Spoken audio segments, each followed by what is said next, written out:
जो युवा कांवड़ लेने जा रहे हैं उनको मेरा एक ही संदेश है, अगर इन्होंने बचपन में स्कूल के बस्ते सही से उठाए होते तो आज इन्हें कांवड़ उठाने की ज़रूरत नहीं पड़ती। ये शिक्षा से वंचित लोग रह गए, ये कांवड़ लेने जा रहे हैं। आदिवासी हिंदू नहीं हैं, वो लोग हिंदू बनाने के लिए उनके बीच में जा रहे हैं।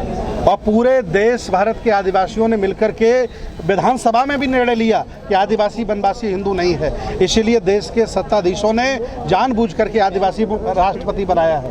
वो उनको हिंदू बनाने जा रहे, मुझे उन्हें बौद्ध नहीं बनाना। वो ऑलरेडी विज्ञानवादी हैं और प्रकृति प्रेमी लोग मेरे लोग हैं और हम भी लोग वही हैं। देखिए, उन्होंने जो मिश्रा जी ने पेशाब चेहरे पे की है, ऐसा काम घिनौना वही कर सकते हैं। ये SC OBC के लोग नहीं कर सकते हैं। हमारे मन में दया, करुणा, शील, भाईचारा बसता है। और चेहरे पे पेशाब की गई, पैर धुले गए, ये उल्टा नियम है। इसलिए समझ जाओ, लोग जाग रहे हैं, नहीं बहुत आपकी स्थिति खराब हो सकती है। जय भीम, जय संविधान। सर्वसम्मति से लाखों लोगों ने आज ये प्रस्ताव पास किया है कि कभी भी कोई अगर राष्ट्रीय ग्रंथ घोषित किया जाए तो संविधान ही किया जाए। हम सब लोग सहमत हैं?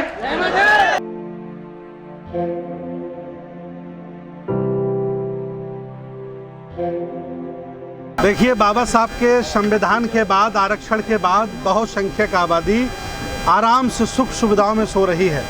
और मैं अपनी आंखों से देख रहा हूँ, पूरा भारत चिल्ला रहा है कि महापुरुषों का दिया हुआ सब हमारे हाथों से जा रहा है। चाहे वो आरक्षण हो, चाहे वो राष्ट्रीयकरण हो, चाहे हमारे अधिकार हों।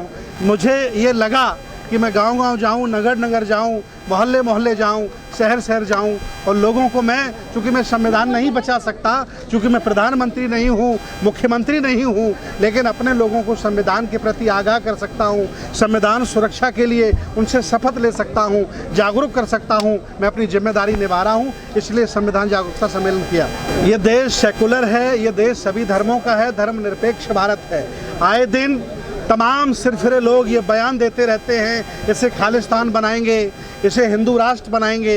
ये सब संविधान के खिलाफ लोग हैं। और मैं ये देख रहा हूँ अपनी आंखों से, चुनी हुई सरकारें जब से उन्हें पावर मिला है वो संविधान के विरुद्ध निर्णय ले रही हैं। और वो निर्णय हक वंचित समाज के विरोध में है, उनके नुकसान में है। इसलिए मेरी जिम्मेदारी बनती है कि हम बहुसंख्यक समाज को संविधान के प्रति जगाएं। राष्ट्रीय बौद्ध महासम्मेलन में बहुत कम सीमित लोग आते थे, क्योंकि यहाँ देश में ईसाई भी हैं, सिख भी हैं, हिंदू भी हैं, फिर जातियों में बटे हुए लोग हैं। तमाम लोग हैं जो नहीं चाहते हैं कि हम बौद्ध बने, हमें दीक्षा दिलाई जाए, जबकि बाबा साहब हमारे मसीहा ने हमसे स्पष्ट कहा।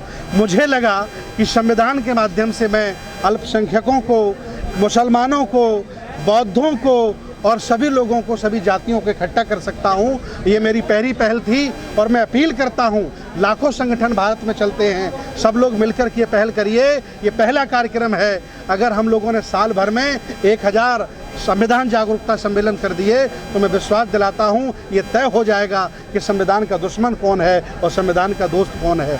अगर ये तय हो गया तो हम संविधान को बचा पाएंगे और इन जालिमों से देश को बचा पाएंगे। देखिए, मैं कोई अंधविश्वासी पाखंडी बाबा नहीं हूँ कि भस्म मल के मैं कुछ पैदा कर दूँ, न मैं जल छिड़क करके कुछ पैदा कर सकता हूँ। मैं विज्ञानवादी हूँ, तर्कवादी हूँ, संविधानवादी हूँ और लोकतंत्र की प्रक्रिया के तहत आम जनमानस में जा रहा हूं और उसे संविधान के माध्यम से जगा रहा हूं। ये कार्यक्रम मेरा नहीं है, ये पूरी विचारधारा का कार्यक्रम है। ये कार्यक्रम किसी एक संगठन का नहीं है, सारे लोगों ने मिलकर के किया। और जिस तरह से वर्षा हुई, जिस तरह से मौसम खराब हुआ, ये बहुत बड़ी परीक्षा थी बहुजन समाज की। लाखों की संख्या में आए और कार्यक्रम को भव्य किया। देखिए, 3 वर्ग हैं भारत में। एक बहुत पैसे वाले लोग हैं, उन्हें व्यवस्था परिवर्तन से कोई लेना देना नहीं है।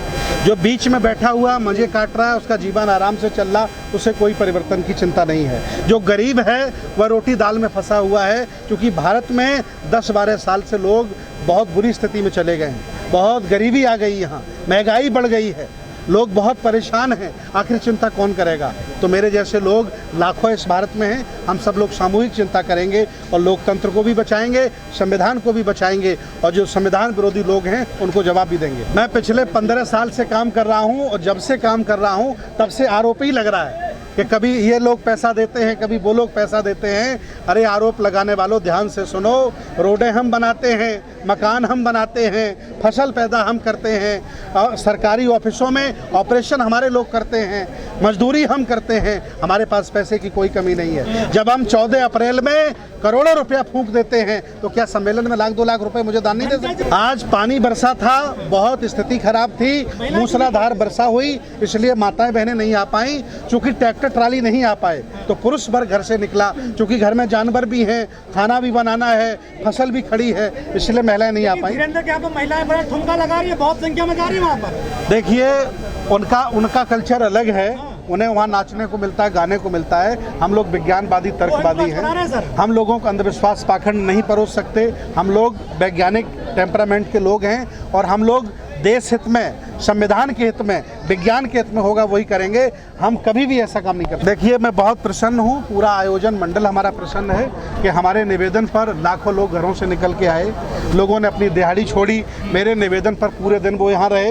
हालांकि बहुत कष्ट था, लोग जूते चप्पल पहन के आए, सबके जूते चप्पल गंदे हो गए और कपड़े भी लोगों के, कई लोगों के खराब हो गए। उनसे मैं क्षमा याचना चाहता हूँ, लेकिन उनका हौसला, उनका साहस देख करके हमें साहस बढ़ा है और नगीना के लोगों ने हमें जान दी है, साहस दिया है। किसी के व्यक्तिगत जीवन से जो लोग मजा लेते हैं, आज नहीं कल उनका व्यक्तिगत जीवन खराब होता है। वो कोर्ट का मामला है, वो लोग कोर्ट में निर्णय लेंगे, जज बैठे हैं, न्यायालय बैठे हैं। ये मीडिया वाले और हम लोग वकील नहीं हैं, न जज हैं कि कौन गलत है कौन सही है, कोर्ट निर्णय करेगा। हमारे पास इतनी फुर्सत नहीं है कि मैं अपनी महफिल में उनकी चर्चा करूं। मैं हाथ जोड़ करके निवेदन करता हूं, संविधान बचा लो, अधिकार बचा लो, जाति को भुला दो। SC OBC माइनॉरिटी सब लोग एक हैं। आप लोग इस देश भारत के पुराने राजा महाराजा हो। आपको सत्ता से, शिक्षा से वंचित कर दिया गया है और षड्यंत्र से आपको जातियों में बांट दिया गया है। जाग जाओ, समझ जाओ और देश को बचा लो। मैं इतना ही निवेदन करना चाहता हूँ।